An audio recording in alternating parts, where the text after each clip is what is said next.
Welcome to SV Children Academy. सभी विद्यार्थियों का एसवी चिल्ड्रन अकेडमी के ऑनलाइन प्लेटफॉर्म पे स्वागत है। कक्षा 11 विषय भूगोल और अध्याय चल रहे हैं हमारा तीसरा, और इस अध्याय का नाम है अपवाह तंत्र। अपवाह तंत्र का मतलब बहुत कम लोग समझते हैं। अपवाह तंत्र मतलब नदियों का तंत्र।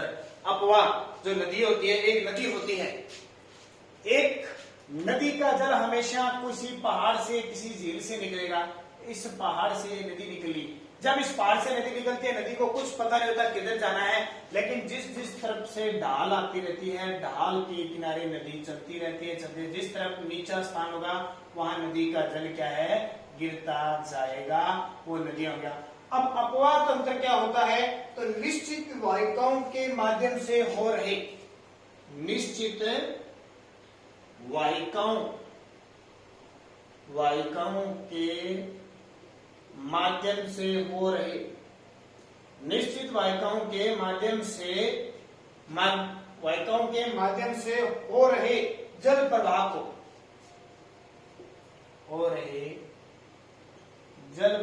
को, अपवाह कहते हैं। समझ में आई? मैंने कहा शॉर्टकट में मैंने सीधा नाम लिया नदियां, आप समझ गए नदियां, लेकिन जब मैंने आपका नाम लिया अपवाह तो आप नहीं समझे। निश्चित वाहिकाओं का मतलब जो स्थान निश्चित होता है, कोई स्थल है, ढाल होती है, उसमें जब जल बहता है उसको हम क्या कहते हैं, नदी। वाहिकाओं के माध्यम से हो रहे जल का प्रभाव रहना हमेशा ऊपर से नीचे की तरफ चलेगा। अब ऐसा होता है क्या, नीचे से ऊपर की ओर जल नहीं चढ़ता, कभी भी नहीं चढ़ता, ऊपर से नीचे की ओर चलेगा, जहां नीचे आता जाएगा जल चलता जाएगा।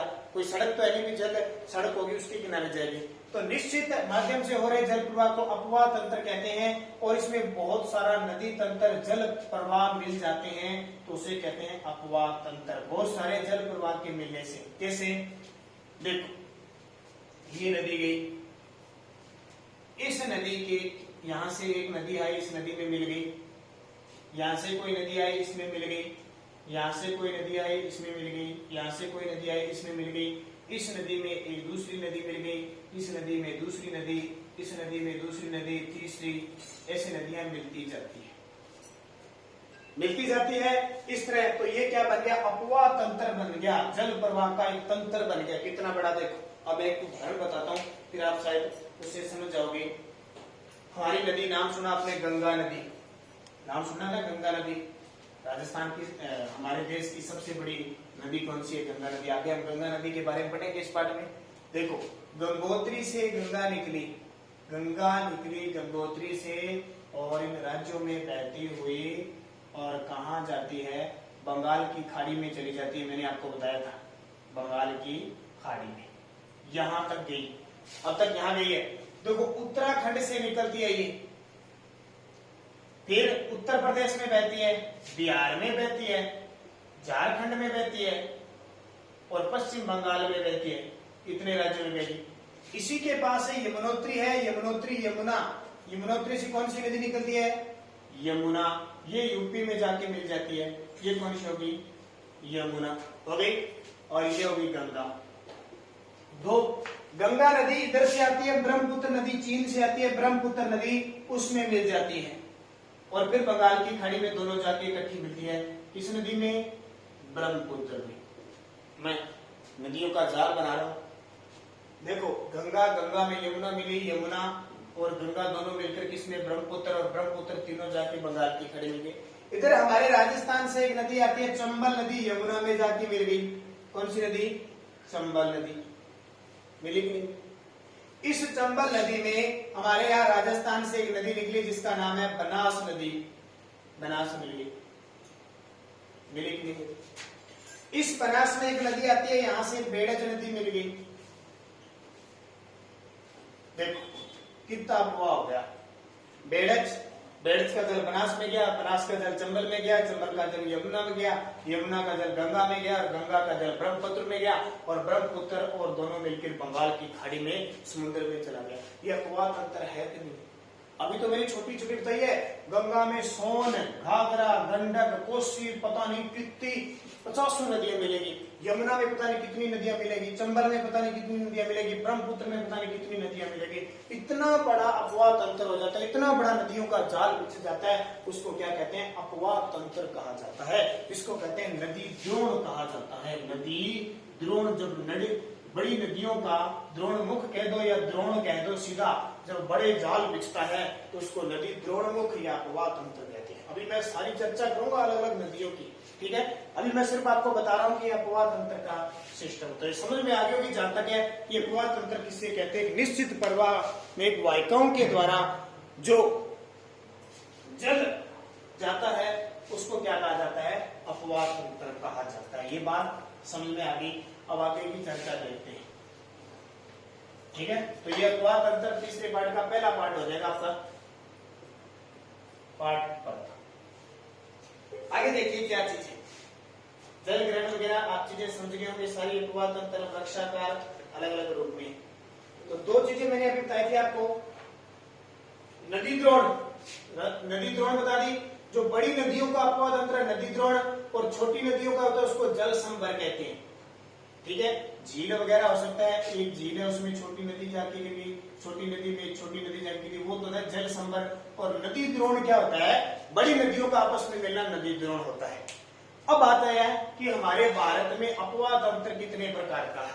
हमारे भारत में अपवाह तंत्र कितने प्रकार का होता है? तो 2 प्रकार का ध्यान रखना, 2 प्रकार। और 2 प्रकार के कौन कौन से मैंने बना दिया, ये भारत बना दिया, ठीक है। इधर मैंने बताया था अरब सागर की खाड़ी, कौन सी खाड़ी? अरब सागर की खाड़ी बताया था, याद है आपके। और इधर मैंने बताया था बंगाल की खाड़ी, और अभी मैंने बात की थी कि गंगा नदी, ब्रह्मपुत्र नदी किस खाड़ी में जाती कहती है? बंगाल की खाड़ी। जो नदियां अपना जल अरब सागर की खाड़ी में लाएगी वो तो अरब सागर का अपवाह तंत्र हो जाएगा, और जो नदियां अपना जल बंगाल की खाड़ी में जाके गिराएगी वो कौन सा तंत्र हो गया? बंगाल तंत्र हो गया। 2 प्रकार का समझ में आ गया ना। बहुत सारी नदियां, ज्यादातर सादा नदियां कहा जाती है बंगाल की खाड़ी में जाती है, और कुछ नदियां कहा जाती है अरब सागर की खाड़ी। उदाहरण दूं तो हमारे राजस्थान की लूणी नदी, माही नदी, या मध्य प्रदेश की नर्मदा नदी, ताप्ती नदी, ये सारी अरब सागर में अपना जल गिराती है। बंगाल की खाड़ी में देखो कृष्णा, कावेरी, गोदावरी, महानदी, यमुना, गंगा, ब्रह्मपुत्र और बहुत सारी नदियां, मेन नदी तक, इन सबका जल बंगाल की खाड़ी में जाता है। यानी बड़ी बड़ी नदियों सबका जल कहा जाता है बंगाल की खाड़ी में, सबसे ज्यादा बंगाल की खाड़ी, और उसके बाद में ये जो नदियां उनका जल, जो छोटी नदियां उनका जल कहा जाता है अरब सागर की खाड़ी में जाता है। तो अपवाह तंत्र 2 प्रकार का हो गया, बंगाल की खाड़ी का, और दूसरा कौन सा हो गया? अरब सागर की खाड़ी का। तो हम एक एक नदियों के बारे में पूरी डिटेल पढ़ेंगे, क्या चीजें हैं, कैसे नदियों का उद्गम होता है, कहाँ से होता है, किन किन राज्यों में बहती है, और उसके बाद में कहाँ कहाँ जाती है। तो एक तो बात समझ में आ गई ना, 2 समूह में बांट दिया, कौन कौन सा? तो 2 समूह कौन कौन से आ गई? दोबारा और देख लो, अरब सागर तंत्र, अरब सागर तंत्र, क्योंकि जो नदियां अरब सागर में जाएगी वो अरब सागर का अपवाह तंत्र हो गया, और जो बंगाल की खाड़ी में जाएगी वो बंगाल की खाड़ी तंत्र हो गया, बंगाल खाड़ी तंत्र हो गया। तो 2 भागों में अलग अलग नदियां हैं, उनकी हम बात करेंगे। जैसे कुछ नदियां मैंने आपको बता दी कौन कौन सी है, किन क्षेत्रों में जाती है, उनका अपवाह क्षेत्र कितना होता है, कितना नहीं होता है, उसके बारे में हम पढ़ेंगे। फिर इसमें भी हो जाता है कि कुछ नदियां हिमालय से निकलती है, हिमालय पर्वत है ना, वहां से निकलती है, गंगा, यमुना, ब्रह्मपुत्र, ये सब। कुछ नदियां पठारों से निकलती है, पठार, दक्षिण के पठार से, जैसे गोदावरी, कावेरी, ये सारी। कुछ नदियां हमारे राजस्थान में अरावली पर्वतमाला से निकलती है, जैसे चंबल, माही, बनास, ये सारी अरावली पर्वतमाला से निकलती है, ठीक है। तो इनके बारे में पढ़ेंगे। कुछ पठारों से नदियां निकलती है, कुछ हिमालय पर्वत से निकलती है, कुछ अरावली पर्वतमाला से निकलती है। पहला हम स्टार्ट करते हैं अरावली पर्वतमाला से निकलने वाली नदियां, ये सॉरी हिमालय पर्वत से निकलने वाली नदियों के बारे में। ठीक है, थोड़ी थोड़ी बातें हैं, वो चीजें आप सारी पढ़ लेना। मैं मुख्य तौर पर जो इम्पोर्टेंट होगी वो चर्चा ही करूंगा यहाँ पे, क्या कौन सी इम्पोर्टेंट है उनके बारे में बात करूंगा। तो सबसे पहले आ जाता है हिमालय पर्वत की, हिमालय पर्वत की प्रमुख नदियां, और प्रमुख नदियों में गंगा, ब्रह्मपुत्र, ये नदियां आ जाती है फिक्स।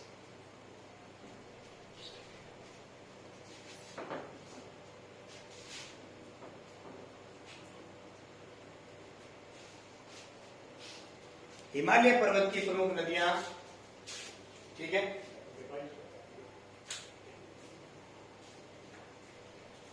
इसमें प्रमुख 3 नदियां याद रखनी है आपको, कौन कौन सी? गंगा, यमुना और ब्रह्मपुत्र। 3 बड़ी नदियों का उद्गम कहां से होता है? हिमालय पर्वतमाला से होता है। गंगा, यमुना और ब्रह्मपुत्र, तीनों नदियों का होता है। अब देखो, ये है हिमालय पर्वत। भाई हिमालय से क्यों होती है, क्या कारण?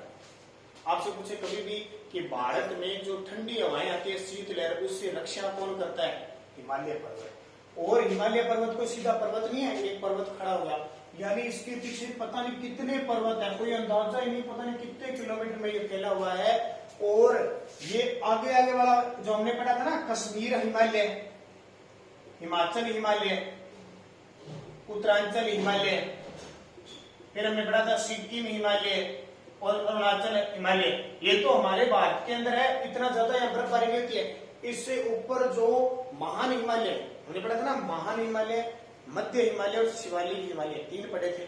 महान हिमालय में तो बर्फ ही बर्फ होती है, पूरी बर्फ, बिल्कुल ही पता नहीं चलता, बर्फ ही बर्फ है। और जब सूर्य की किरण वहां पहुंचती है, सूर्य की किरण पहुंचेगी तो तापमान बढ़ेगा, गर्मी होगी, गर्मी होगी तो वो बर्फ पिघलेगी, और वो बर्फ पिघलेगी तो उसका क्या बनेगा? जल बनेगा। और वो जल क्या होगा? नदियों के रूप में नीचे की तरफ आएगा, क्योंकि ऊपर स्थान है तो नीचे आएगा। और ऐसा नहीं कि थोड़ी सी बर्फ है और पिघल गया, मुक गई। गंगा देखिए, सुना होगा आपने, नाम टीवी में देखा होगा, हरिद्वार के होंगे। यमुना देखिए, इतना बर्फ का पानी होता है कि समाप्त होता ही नहीं।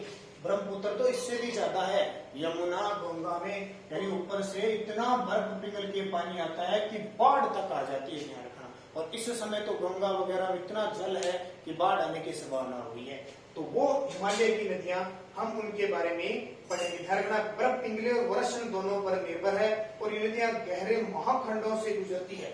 महाखंडों का मतलब, अब ये पहाड़ है, ठीक है, इस पहाड़ से जब नदी नीचे गिरेगी एकदम, यानी आपने देखा होगा खेत के अंदर देखते हैं, कहीं जल गिराते हैं तो एकदम खड्डा होता है ना, या बारिश होती है तो आप देखो छत के ऊपर से नीचे पानी गिरता है तो नीचे खड्डा हो जाता है।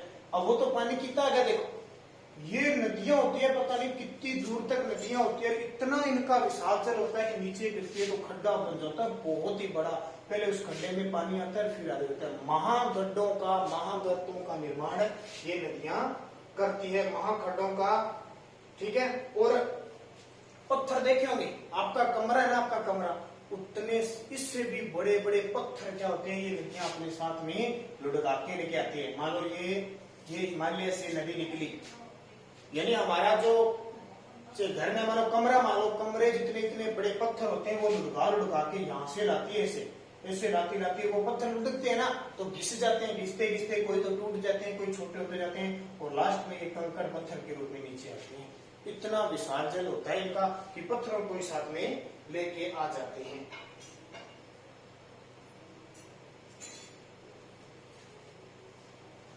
ठीक है, तो पत्थरों को लेके आगे, फिर क्या पत्थर धीरे धीरे क्या मिट्टी बन जाते हैं, और आगे जाके उपजाऊ मिट्टी का निर्माण हो जाता है, और ये बड़ी बड़ी वी आकार की घाटियों का निर्माण करते हैं। वी आकार मतलब जल गया ऊपर आया, जल गया ऊपर आया, वी आकार की घाटी। और जब नदी एक स्थान से दूसरे स्थान पर ऐसे घूमती है तो एक बड़े डेल्टा का निर्माण करती है। डेल्टा, जैसे मान लो ये नदी यहाँ से चली, इसका जल एकदम घूम के इधर गया। नहर देखिए आपने, नहर कहीं भी कोई नहर देखिए, चलती चलती नहर ऐसी चलती एकदम, जैसे ये नहर चल रही है एकदम घूमती है, तो इसके पास देखना बहुत सारी मिट्टी इकट्ठी हो जाती है। बहुत सारी मिट्टी इकट्ठी हो जाती है, वो क्या करती है, डेल्टा का निर्माण करती है। तो ऐसे चलती चलती है मिट्टी होगी, मिट्टी होते होते हुए एकदम कटाव आ जाता है इतना, उसका काम क्या होता है, डेल्टा का निर्माण करना। तो अलग अलग बहुत सारी झीलों का निर्माण कर देती है, डेल्टाओं का, विषय पर बड़े बड़े खड्डों का निर्माण कर देती है, अलग अलग मिट्टी लाके इकट्ठा कर देती है। इन नदियों की खासियत है, नदियों की क्या है खासियत। अब मान लो एक नदी बताता हूं मैं, कोसी नदी, एक नदी का नाम बताता हूं मैं, कोसी नदी, शायद आपने सुना होगा, जिसको बिहार का शोक कहते हैं। कोसी नदी को बिहार का शोक कहते हैं, कोसी, कोसी नदी को बिहार का शोक कहते हैं। अब देखो बिहार का शोक क्यों कहते हैं, क्योंकि इसमें हर साल बाढ़ आती है।